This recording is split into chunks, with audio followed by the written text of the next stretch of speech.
Welcome to Real Talk for Real Teachers. I'm Dr. Becky Bailey, the creator of Conscious Discipline, expert in education, child development, and a lifelong teacher and learner. For those listening who are not aware of Conscious Discipline, it is a comprehensive self-regulation program that integrates social emotional learning, school culture, and discipline. It provides the 7 powers for conscious adults to help teachers regulate their emotions enough to see conflict differently, and the 7 basic skills of discipline that empower teachers to respond to conflict and upset in a way that instills life skills. Today we're talking about conscious discipline with special needs children. Some of you might know this, but conscious discipline has been an integral part of supporting the development of children with special needs from its beginning. So we started in 1996, so I think it was back around 1998, 99, maybe 2000. Dade County Public Schools adopted conscious discipline for its early childhood programs with children with special needs. Now, just to put that in perspective, that was a wow for us because Dade County is the 4th largest school district in the United States with 392 schools and over 40,000 employees. Our big movement started with children with special needs. And the interesting fact about the Dade County situation was it never really took hold in regular early childhood education. It was perceived as a program for special needs children. You also may be interested to know that in late February of 2020, we will have our first 2-day training of conscious discipline with children with autism. So that's going to be happening in Orlando. So stay in touch through our website if this is of interest to you. Today we are listening in on a conversation I had with Katie Keller. Join us as she shares how she used Baby Doll Circle Time, a product of ours where we do circle time with baby dolls and with young children, and Feeling Buddies, another product that helps children learn to manage their emotions, with children with special needs and showing the power of both of them. I'm here with Katie Keller, and so Katie, tell us where you're from and what you do. Okay. I'm a school social worker in the Burnsville, Savage, Egan School District, 191, and I am a school social worker in an elementary building. Okay, so where is that located? That is about 20 minutes from Minneapolis. Oh, wow. So way up there in cold weather. Yes.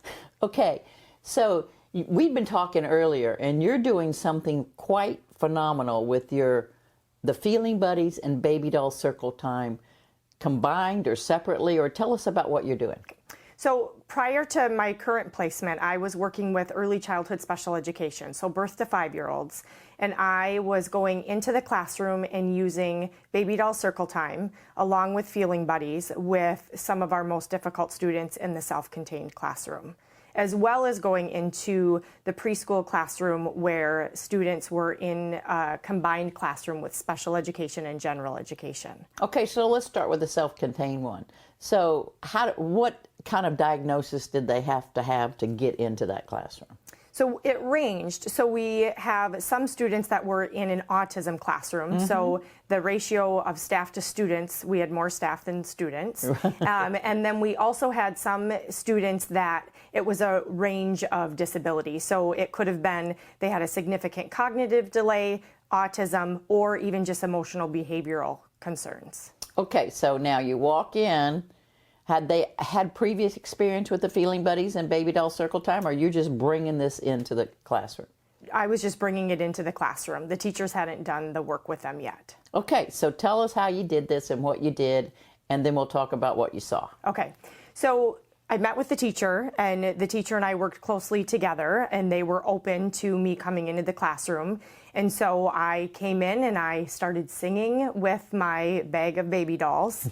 And what was beautiful to see is that some of our students that didn't sit at group and needed their little carpet square to know just where to sit actually were attending to group and being gentle and kind and loving with the baby doll. That didn't always happen at first, but from the beginning to the end, we saw great progress with that. How did you know? Tell me what great progress meant.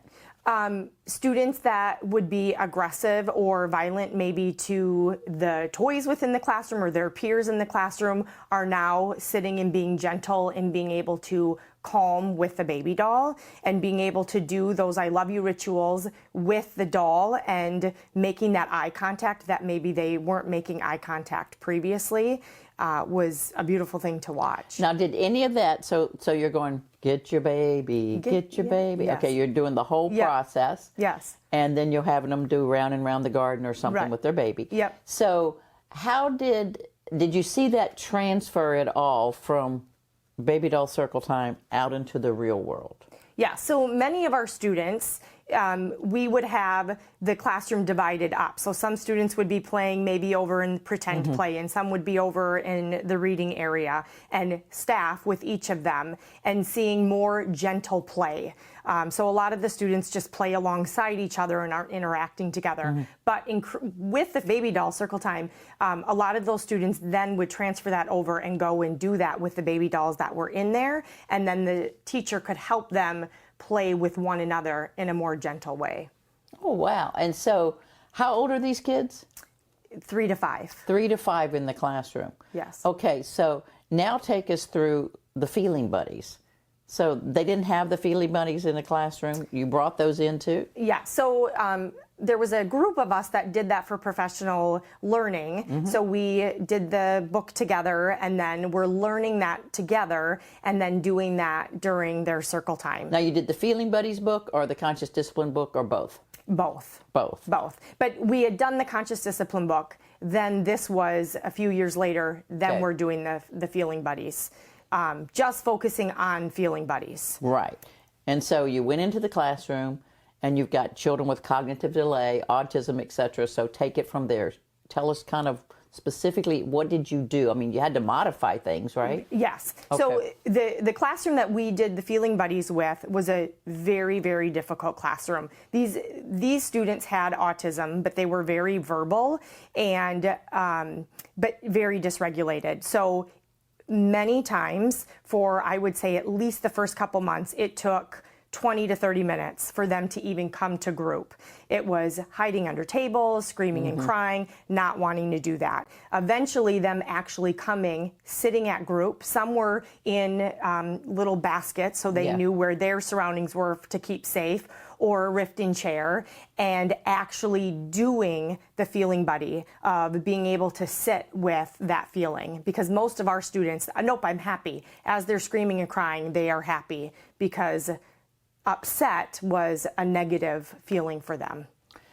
So let me see if I got this right. So it took a couple months for them actually to want to come over. Yes. Were they hiding, you think, from the buddies, or hiding from you, or upset with you, or was that just typical behavior in this classroom? Was it a new person come in, you wanted them to do something that was scary to them? What I noticed, it wasn't a new person because they would come to group when we would do other things. When it was talking about feelings, that was something that they did not want to do. That made them, they showed resistance. Yes. And so after working through that, really giving them that time, letting them know that they were safe, that they could handle this, using visuals, and just waiting them out, eventually then they did attend to the group. And so once they started coming over with the buddies and interacting with the buddy, what did you see then? A decrease in how much time it took them to process through their upsets. So many students still were needing to use the safe place many times throughout the class period, but they were more willing and they trusted the adult and the feeling buddy to help them work through that feeling. So if they were typically 20 minutes out of control, we're knocking it down to, say, what? I'm thinking of one student in particular where it could be, I mean, even probably up to an hour, to where I would say 20 minutes. He would be able to work through that. Yeah.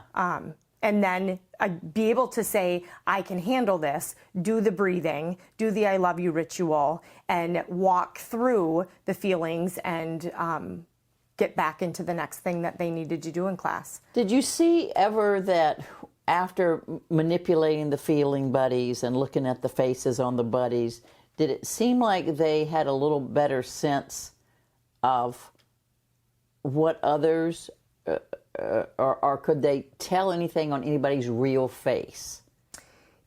In this classroom, I did see an increase in them understanding other people's feelings and their friends, because many of them would do things to one another that could be hurtful, and them recognizing that.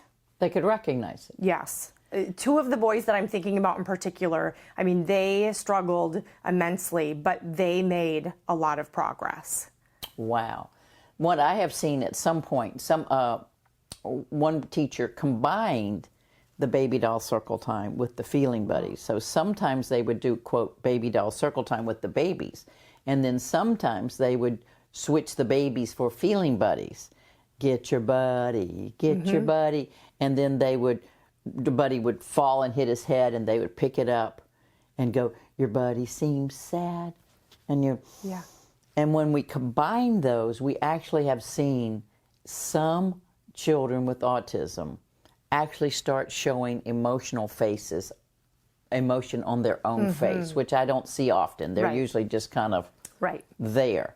But did you see any facial change on the actual child, or was it still that same look?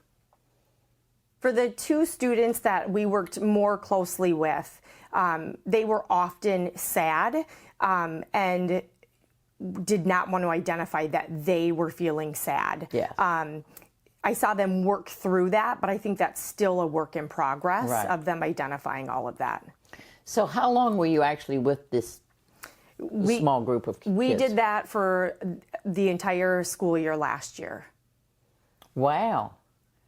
And then do you think that investment in the time with that group of children that you spent with the feeling buddies was worth the time and the investment on their growth? Oh, absolutely. I mean, to see these kids not attending at group and being able to get along with their peers and be so dysregulated the majority of the time, to see them then be able to attend at group, that was amazing to me.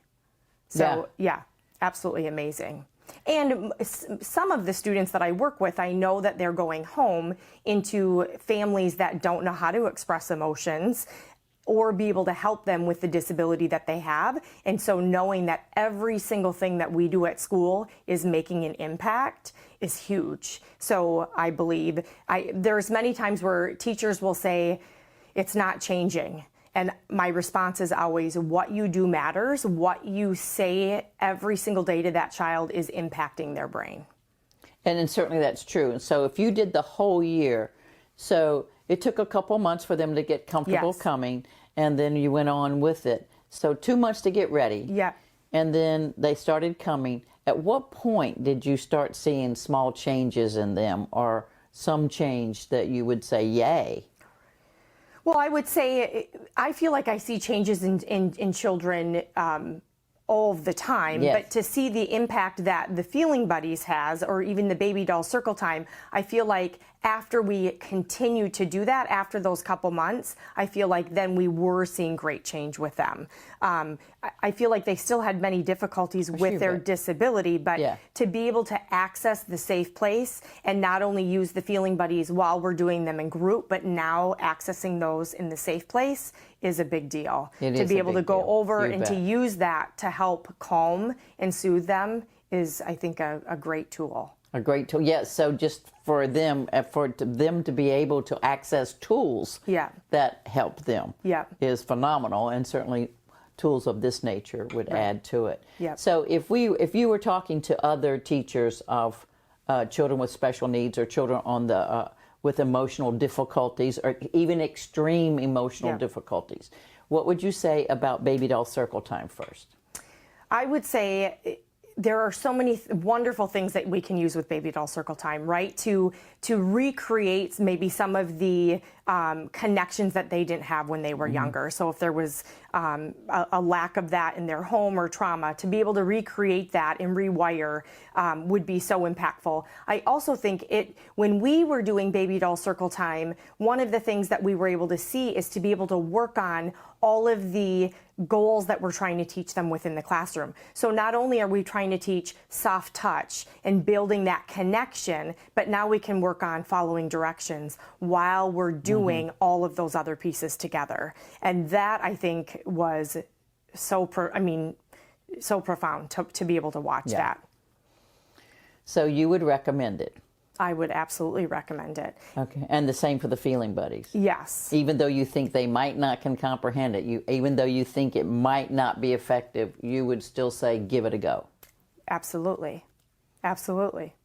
Well, thank you, Katie. Yeah, thank you you for talking with us today. We appreciate you and all you do. Yeah, thank you. Well, I must admit I agree with Katie Keller, especially in regard to baby doll circle time. I've often said we need to do a better job of letting people know about that product. Because if it was up to me, it would be in every early childhood program in this country, and I would expand it throughout the world. So what's Becky up to? Well, I've been exploring my white privilege and lack of cultural diversity in our conscious discipline trainings, and what we can do about it and how do we improve it. In doing this, I'm reading a wonderful book called Spare the Kids by Dr. Stacy Patton. Dr. Patton is an adoptee, child abuse survivor, and former foster youth turned into award-winning journalist, child advocate, and assistant professor of multimedia journalism at Morgan State University. I'm in the first one-third of this book, and it is an eye-opener. I encourage everybody to read. The name of the book, again, is Spare the Kids by Dr. Stacy Patton. So, some celebrations. Our Conscious Discipline 10-session e-course was the 2020 Teacher's Choice Awards Professional Development winner. So, yay for that product, yay for the work it does, and yay for all the people that it took to create it and put it out there, and for all you users who have found it helpful. So that's it. So until next time, I wish you well. For more episodes of Real Talk with Real Teachers by Dr. Becky Bailey, visit consciousdiscipline.com/podcasts. You can also subscribe to this podcast on iTunes, Stitcher, or your favorite podcast app.